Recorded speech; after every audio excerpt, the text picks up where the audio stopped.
Hello mga kapatid.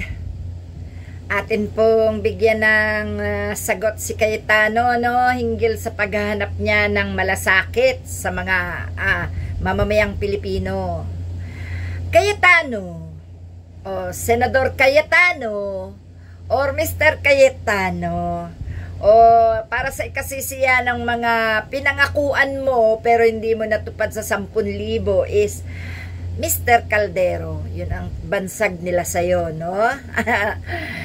Kung hinahanap pong malasakit ng taong bayan para sa mga Duterte, hiyang-hiya naman kami sa'yo. Para kang humingi ng candy, no? Alam mo, Mr. Cayetano, mahusay magmalasakit ang taong bayan. Mababait ang mga Pilipino. Mapagmalasakit, no? Pero sa pagkakataong ito na hinihingi mo or hinahanapan mo or hinahanap mo ang malasakit ng taong bayan para kay Duterte. Sorry, Mr. Cayetano. Hindi ang klase ni Duterte ang pagmamalasakitan ng bayan. Bakit? Ang yaman-yaman niya eh. Naging leader siya ng bansa 6 na taon. Nakapagpayaman siya gamit ang pera ng taong bayan.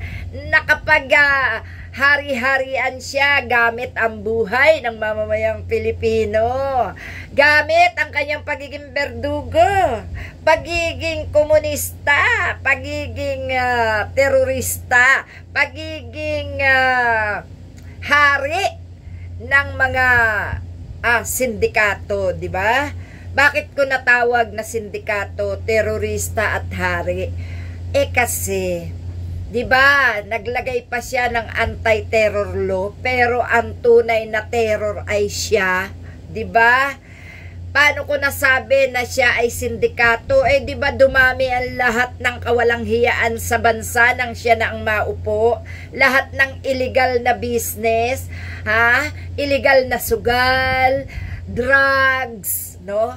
Patayan, no? Kaunting pagkakamali, dudukutin, papatayin, kakasuhan, ipakukulong ng walang laban, walang kasalanan. Yan ang trabaho ng mga sindikato, kung kaya't nabansagan ko siyang sindikato. Bakit totoo naman ipinakita niya sa kanyang pagkatao. Kaya nga ba siya nasa dahig ngayon at kinulong sa kulungan ng ICC dahil nga sa kanyang kawalan ng malasakit sa taong bayan. Alam mo ba, Mr. Cayetano, ang hinihingi mo, napaka-imposible yan. Para ibigay ng mga matitinong mamamayang Pilipino na ngayon ay sukang-suka sa lahat ng ginawa ng mga Duterte, mula ulo hanggang paa. O diba? Kaya ikaw, Cayetano, alam namin, naging running mate ka ni Duterte noong 2016. Kaya hanggang ngayon, bilib na bilib ka pa rin sa kanya. Kahit na nga baga, hindi ka naman niya ipinaglaban bilang vice-presidente, no? At sa pamamagitan ni Duterte, nakapagpayaman kayong lahat dyan sa gobyerno. Gamit nyo ang pondo ng bayan. Bakit? Sa totoo lang, nalugmok ang bayan sa lahat ng kawawaan, at nalubog sa utang. Kaya kayo ayaw nyo ma-impeach si Sara Duterte kasi ang laki ng utang na loob nyo sa mga Duterte. Pinayaman kayo ng mga Duterte nang sa gayon, hindi lang sila ang masisi, hindi lang sila ang makitahan ng kawalang hiyaan, pati kayo, at tinanggap nyo naman. At ngayon, ang malasakit hahanapin nyo sa taong bayan para lang mabigyan ng interim release si Duterte. Hinahanapan mo ng malasakit hanggang saan at gaano ang malasakit ng mga Pilipino sa inyong amo? Wala na. Magmamalasakit kami sa mga taong inapi ni Duterte, no? At dyan lang kami, no, makakapagpakita ng aming matinding galit sa mga Duterteng ito, no?